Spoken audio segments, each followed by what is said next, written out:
You're listening to JargonFree Radio, brought to you by Little Voice Media, the video and audio specialists. Hi everyone, it's Steve B here again on JargonFree Radio, our latest monthly update for you on what's what in the world of finance. Today we're here in Aldermanbury in London, in the offices of the Personal Finance Society, the CII building there.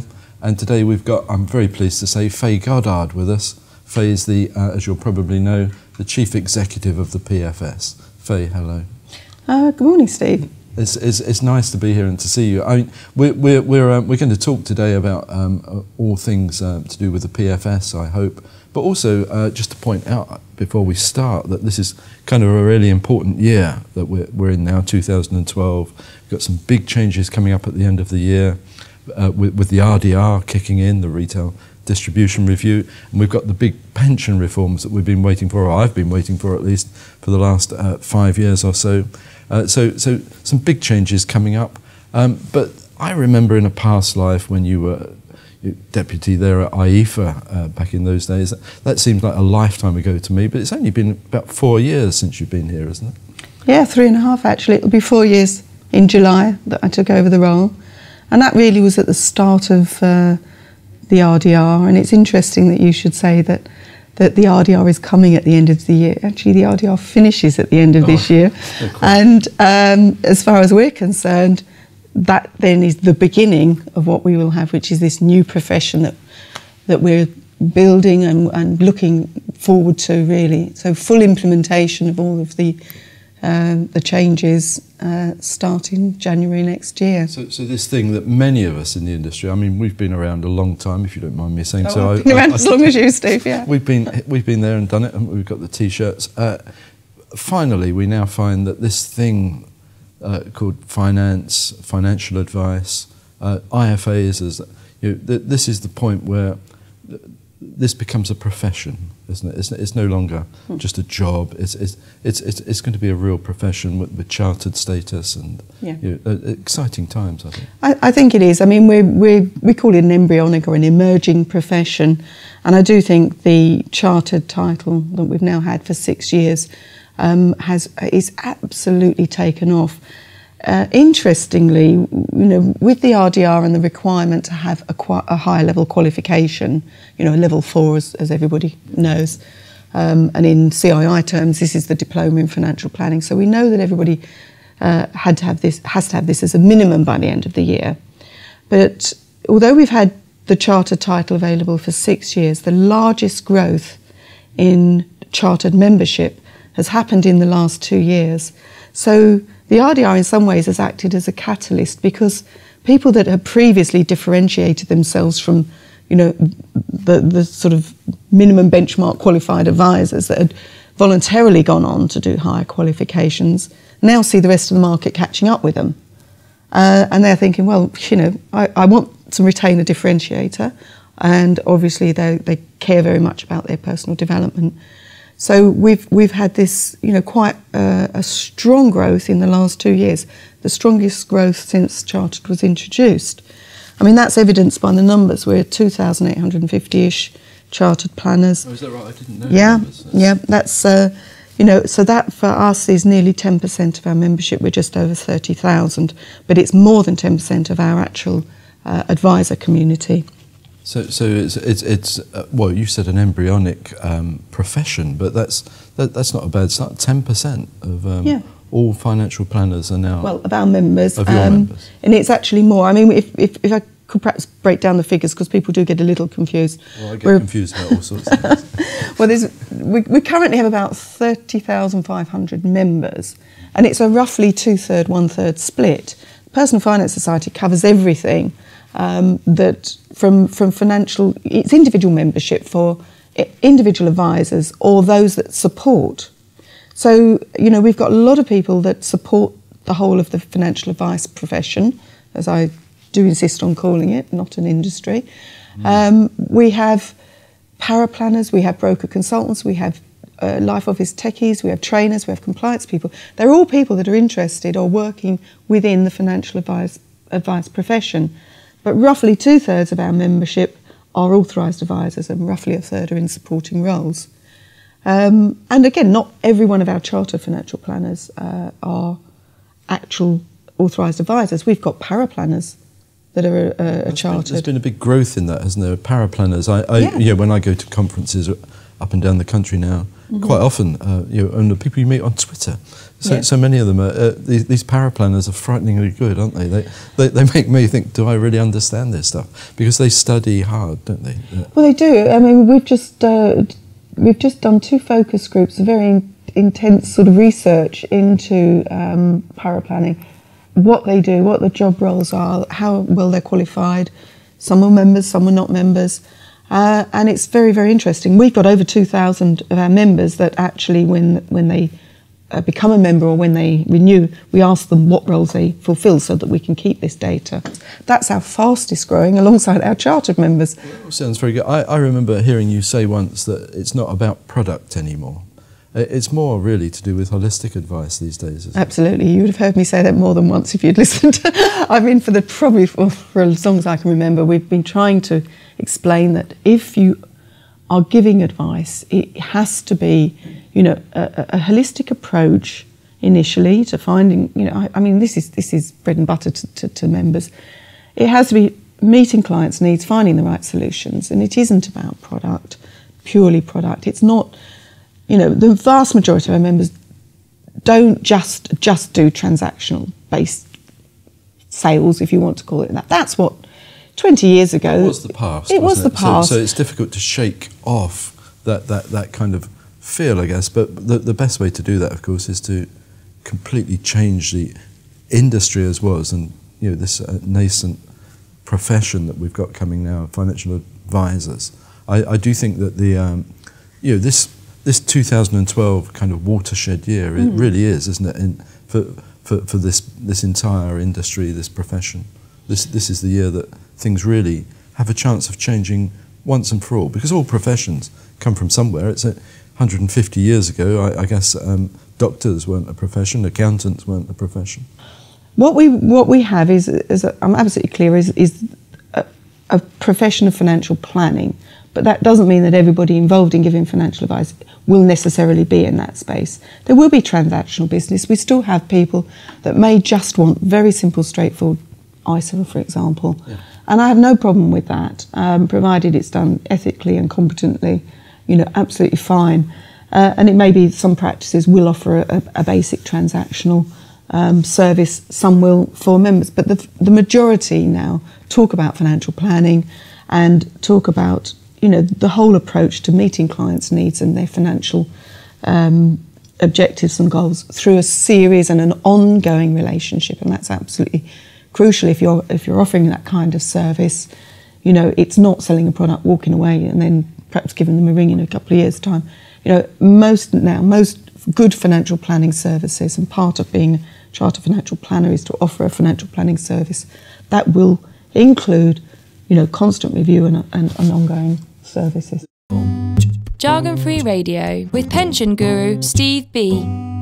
This all comes, to me anyway, this, where this world collides with mine, I suppose, is that with these new pension reforms coming up, we're going to have maybe, certainly millions, but maybe as many as 12 or 13 million people swept into pension schemes over the next few years, private pension schemes, as the state gives up running pensions and it moves across to the private sector. At last, after an abortive attempt for that to happen back in the mid-1970s, we now have it happening here at the beginning of this new century. We have millions of people being swept into pension schemes, and IFAs, as they are, will be heavily involved in that. But nobody can really expect that each individual swept into pension saving will be given something which you would call financial advice. And thank goodness we heard just last week that the government are going ahead and are increasing the basic state pension, so that all of the issues that might have needed advice, would pension saving be suitable for you if you're on means-tested support, all that sort of nonsense.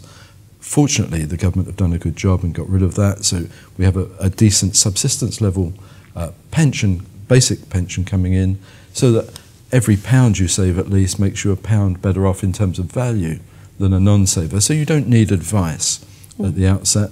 But people will need advice, won't they, as they go through their lives, their circumstances change, they accumulate money, they may inherit money, their parents may be ill, you need care, that kind of thing. That's the proper use of something as precious as financial advice, isn't it?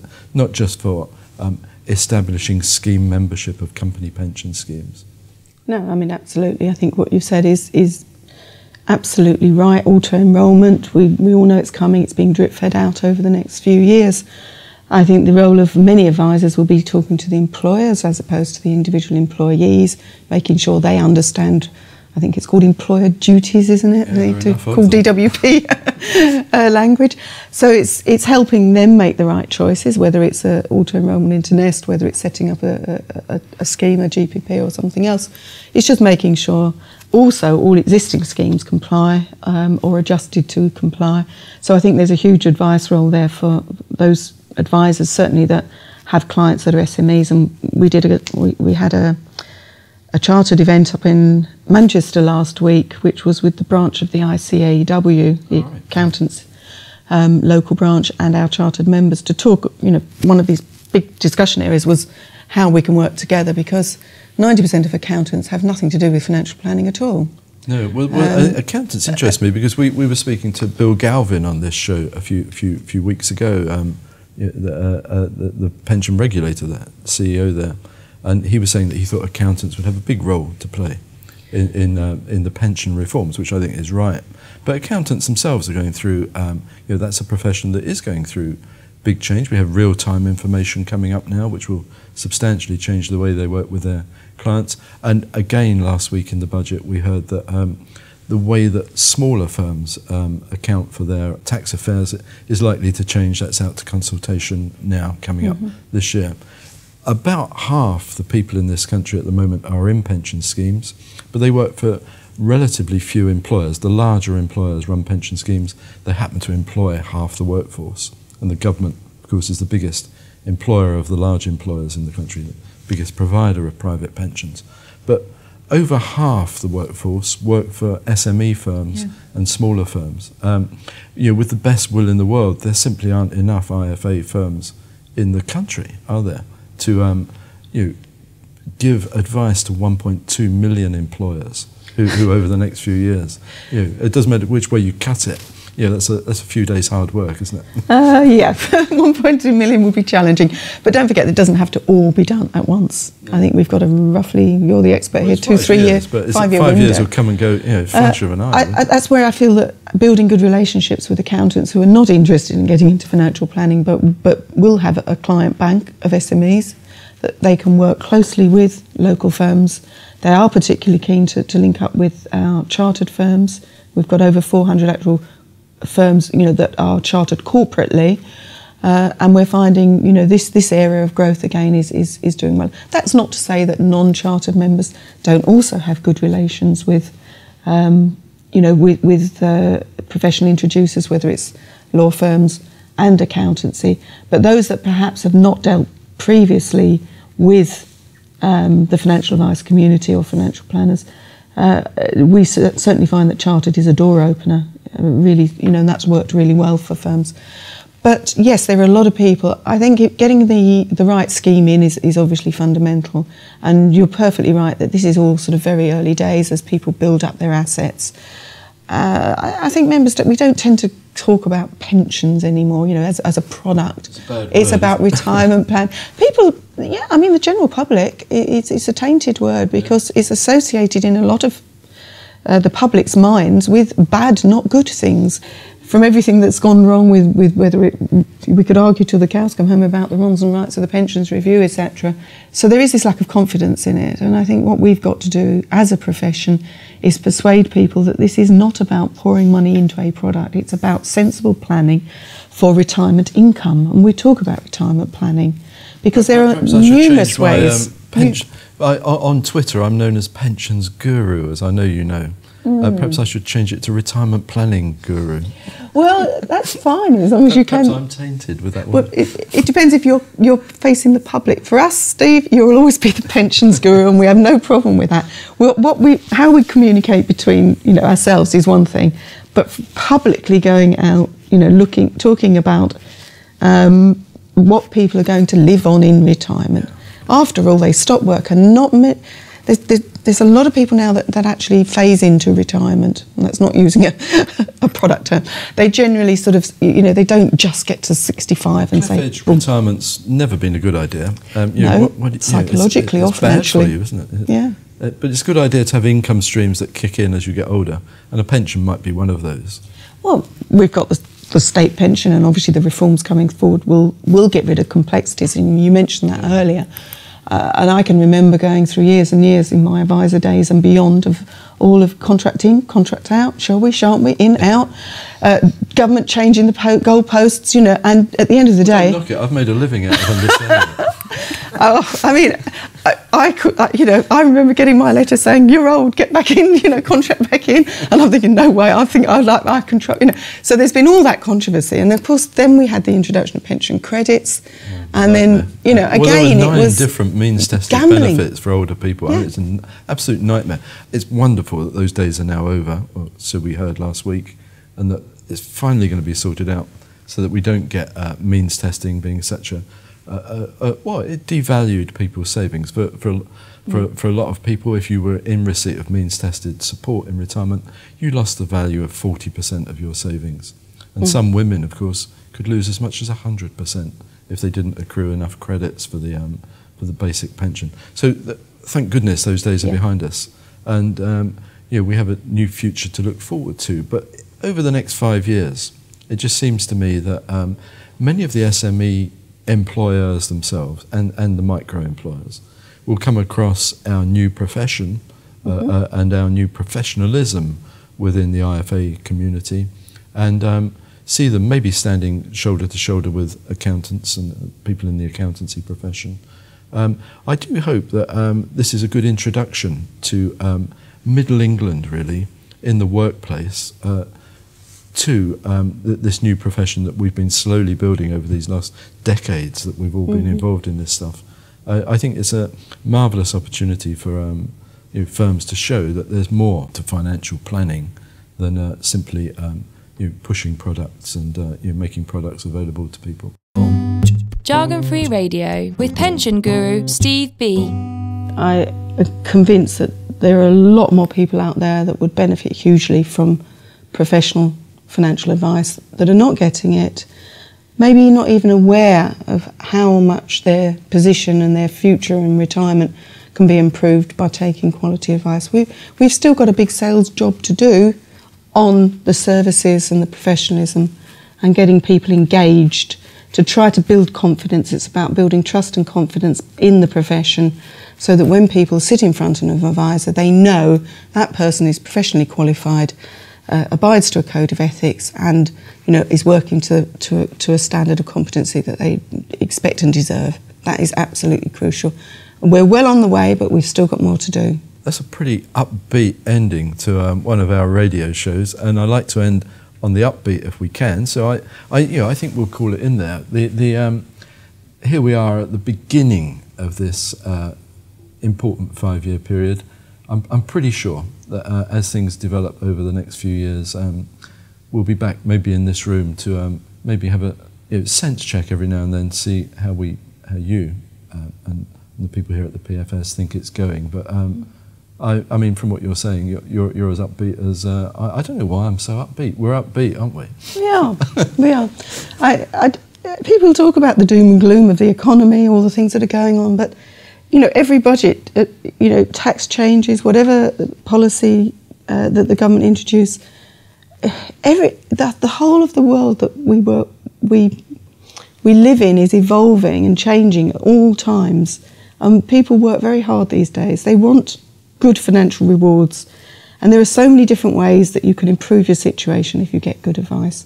So, to me, the need for advice won't dry up. Yes, people will transact on the internet for simple, straightforward stuff, but this is about planning and planning ahead and planning future.